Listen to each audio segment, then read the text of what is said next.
இன்னைக்கு மிக்ஸில சாஃப்ட்டா இட்லி மாவு எப்படி அரைக்கலாம்னு பார்க்கலாம். என்னோட சேனலை ஃபர்ஸ்ட் டைம் பார்க்குறீங்கன்னா சப்ஸ்கிரைப் பண்ணுங்க, பக்கத்தில் இருக்க பெல் ஐகானை கிளிக் பண்ணுங்க. பாத்திரத்தில் 4 கப் இட்லி அரிசி சேர்த்துக்கலாம். இந்த அரிசி வந்து பொன்மணி அரிசின்னு சொல்லுவாங்க.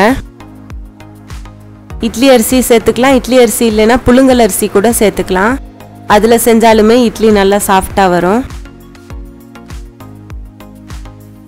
இது வந்து இட்லி அரிசின்னு கடையில் கேட்டு வாங்கிக்கலாம்.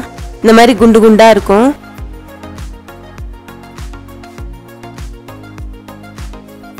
இதை 2-3 தடவை தண்ணியில் கழுவிட்டு ஊற வச்சுக்கலாம். இது ஒரு 6 மணி நேரம் ஊற வச்சுக்கலாம் அரிசியை.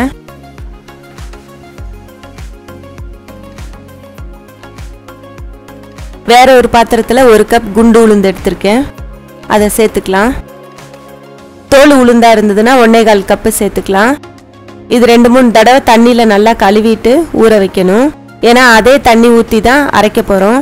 இது அரிசி அரைக்கிறதுக்கு ஒரு 1 மணி நேரம் முன்னாடி ஊற வச்சா போதும். 1 டேபிள் ஸ்பூன் வெந்தயம் சேர்த்துக்கலாம். இப்போ தண்ணி ஊற்றிட்டு ஊற வச்சிடலாம். அடுத்து இன்னொரு பாத்திரத்தில் 1 கப் மாவு ஜவ்வரிசி எடுத்திருக்கேன். மாவு ஜவ்வரிசி இந்த மாதிரி குண்டு குண்டா பெருசாக இருக்கும்.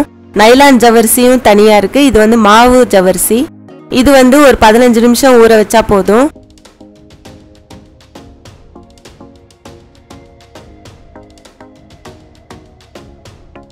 ஜவ்வரிசி நல்லா ஊறிடுச்சு. இந்த மாதிரி கையில் அமுக்கும் போது நல்லா ஊறியிருக்கு. பெரிய மிக்ஸி ஜார் எடுத்துட்டு ஃபஸ்ட்டு ஜவ்வரிசியை சேர்த்துக்கலாம். தண்ணியை வடிச்சிட்டு சேர்த்துக்கணும். அடுத்து ஊற வச்சிருக்கிற உளுந்தை சேர்த்துக்கலாம்.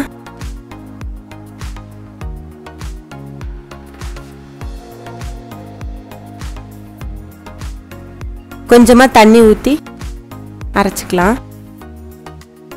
நல்லா ஸ்மூத்தாக அரைச்சிக்கணும், பேஸ்ட் மாதிரி. அதை ஒரு பாத்திரத்தில் சேர்த்துக்கலாம்.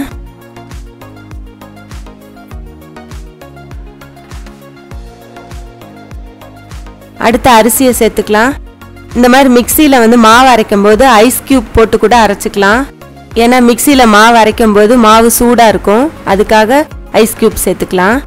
இதை வந்து கொஞ்சம் நல்ல பேஸ்ட் மாதிரி அரைச்சிக்கணும். உளுந்து அரைச்சிருக்கிறது வந்து அந்த மாவை அந்த மாதிரி கைனால நல்லா கலக்கி விடணும்.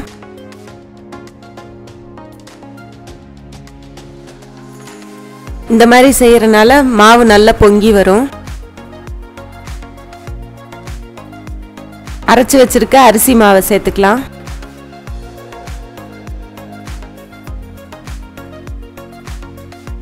இந்த மாதிரி நைஸாக அரைச்சிக்கணும். மிக்சியில் அரைக்கும் போது கொரன்னு அரைக்கக்கூடாது இட்லிக்கு. இந்த மாதிரி நைஸாக தான் அரைக்கணும். இன்னொரு பேட்ச் கொஞ்சம் அரைச்சிருக்கேன், அதையும் சேர்த்துறேன்.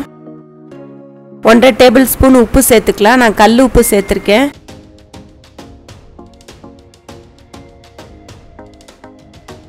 சேர்த்துட்டு நல்லா கைனால தான் மாவு கரைக்கணும். கரண்டி வச்சு கரைச்சோம்னா புளிக்காது சீக்கிரம். இந்த மாதிரி கைனால தான் நல்லா மிக்ஸ் பண்ணணும். இதோட அளவுகளை நான் டிஸ்கிரிப்ஷன் பாக்ஸில் போட்டிருக்கேன், பார்த்துக்கோங்க. கைனால ஒரு 5 நிமிஷம் நல்லா இந்த மாதிரி கலக்கி விடணும் மாவை. அப்போ தான் உப்பு எல்லாமே நல்லா கரைஞ்சி நல்லா இருக்கும். இது ஒரு 6 மணி நேரம் புளிக்க வைக்கணும். இந்த மாதிரி நல்லா பொங்கி வந்திருக்கும்.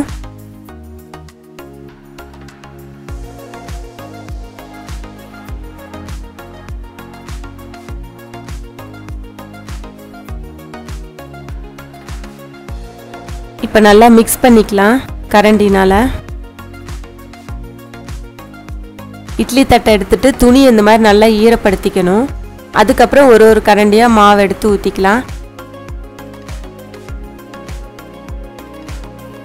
எண்ணெய் தடவி இட்லி ஊற்றினா கூட நல்லா இருக்கும், சாஃப்டாக தான் இருக்கும் இட்லி.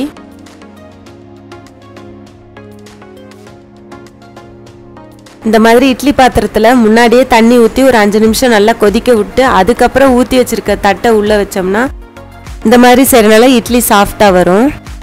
இது ஒரு 10 நிமிஷம் வேக வைக்கணும்.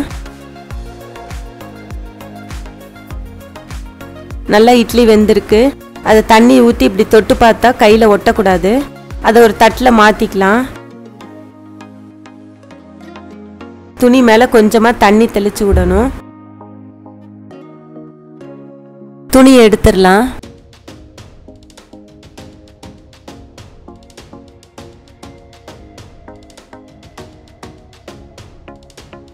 இந்த மாதிரி நல்லா சாஃப்டாக இருக்கும். ரெடி ஆயிடுச்சு. இதை செஞ்சு பாருங்கள். இதை செஞ்சு பார்த்துட்டு உங்களுக்கு பிடிச்சிருந்தா லைக் பண்ணுங்கள், ஷேர் பண்ணுங்கள், என்னோட சேனலை சப்ஸ்கிரைப் பண்ணுங்கள். தேங்க்யூ.